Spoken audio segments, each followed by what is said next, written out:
बिहार में 1,70,000 शिक्षकों का बहाली हुआ है और कुछ दिन पहले बिहार सरकार की तरफ से पटना के गांधी मैदान में 1,20,000 नवनियुक्त शिक्षकों का नियुक्ति पत्र देकर के सरकार ने यह दावा किया कि जो हमने वादा किया वो वादा को पूरा कर दिए हैं। लेकिन इस शिक्षक बहाली में एक बड़ा धांधली हुआ, उस धांधली को हम लोग को समझने की आवश्यकता है।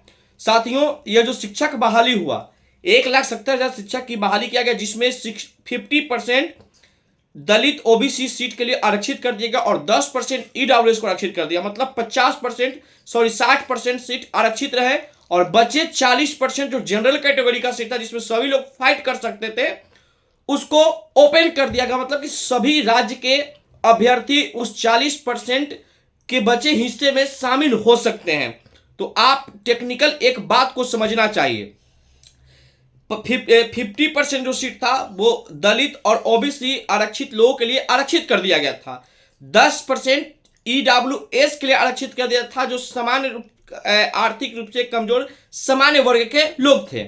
लेकिन जो 40% बचा था उसमें ओवरऑल और पूरे इंडिया से शिक्षक अभ्यर्थियों को भरा गया, जिसमें आपने देखा कि बिहार के अलावा दूसरे राज्य से 16,000 अभ्यर्थियों का नियुक्ति हुआ। मतलब आप समझ लीजिए कि जो 40% गैपिंग था, जिसमें कहीं ना कहीं हमारे समाज के छात्र छात्राएं जो होनहार छात्र थे बीपीएससी के या जो तेज तराक छात्र थे वो इसमें शामिल होते, लेकिन उसमें क्या गया कि पूरे राज्य के लोग उसमें शामिल हो गए, जिससे कहीं ना कहीं हमारे समाज के छात्र छात्राओं की नियुक्ति कम हुआ और हमारे समाज के छात्र छात्रा जो बिहार में निवास करते थे वो कहीं ना कहीं फिर से बेरोजगार हो गए हैं। आप एक बात समझिए, आप ये सरकार हवाला देती है कि उत्तर प्रदेश में सभी राज्यों के शिक्षकों को बहाल किया जाता है, तो एक वहां की एक बात को समझना चाहिए, जो भी बहाली होता है उस बहाली का कुछ प्रतिशत एक राज्य के लिए आरक्षित कर दिया जाता है। मतलब 10% कोटा या 20% कोटा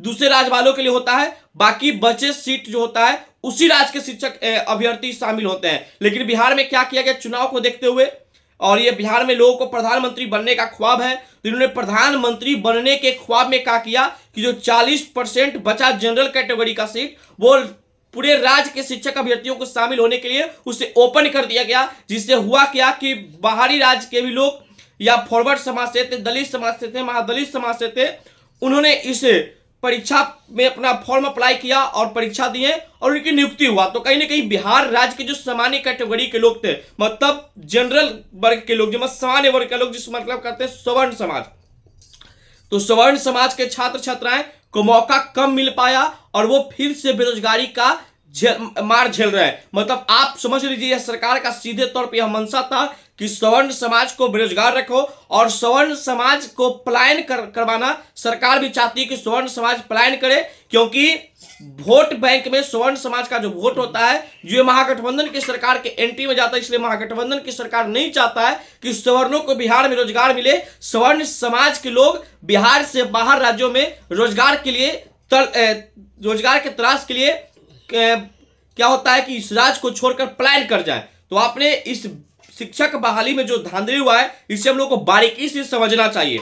आप उत्तर प्रदेश जाइए, झारखंड जाइए या बिहार छोड़ किसी अन्य राज्य में जाइए, वहां दूसरे राज्य के लिए आरक्षित सीट कर दिया जाता है कि 10% 12% ही उस बहाली में दूसरे राज्य के लोग शामिल होते हैं। लेकिन बिहार में ऐसा कुछ नहीं था। जो 40% बचा था आरक्षण खत्म करने के बाद, जो 10% उधर 50% आरक्षण के बाद 40% जो सीट खाली था उसमें पूरे राज्य के छात्र छात्राओं शामिल हो सकते थे और वह जो दूसरे राज्य के दलित महादलित का आरक्षण लेने वाले थे उन्हें बिहार में आरक्षण नहीं दिया गया। वो सारे लोग जनरल में ही फाइट किए। तो कहीं ना कहीं हमारे समाज का इसका नुकसान हुआ है और हमारे समाज के होनहार छात्र इस चीज से वंचित रह गए, उन्हें रोजगार से वंचित रखा गया है। तो आप समझ लीजिए कहीं ना कहीं सवर्णों को कमजोर करने का साजिश था और यह साजिश इसलिए रचा गया था कि सवर्ण समाज बेरोजगार हो और रोजगार के तलाश में दूसरे राज्य में जाए। आपने जातिगत जनगणना बिहार में हुआ, वो भी आप लोगों ने देखा कि हमारे समाज की आबादी कम दिखाया गया, क्योंकि हमारे समाज के बहुत लोग घर छोड़ करके नौकरी के लिए या शिक्षा के लिए बिहार छोड़ दूसरे राज्य में चले गए हैं, उनकी गणना नहीं हुई। बाकी आप मेरे बातों से कितना सहमत है इस कमेंट बॉक्स में प्रतिक्रिया देकर के बताइएगा। बाकी इन सारे विषयों को हम लोग को बारीकी से समझने की आवश्यकता है। हम लोग को टेक्निकल इन बातों को समझने की आवश्यकता है कि सवर्णों को शासन सरकार ने किस प्रकार का व्यवहार किया है। बाकी आप सभी को इस वीडियो देखने के लिए बहुत बहुत धन्यवाद। जय हिंद, जय भारत।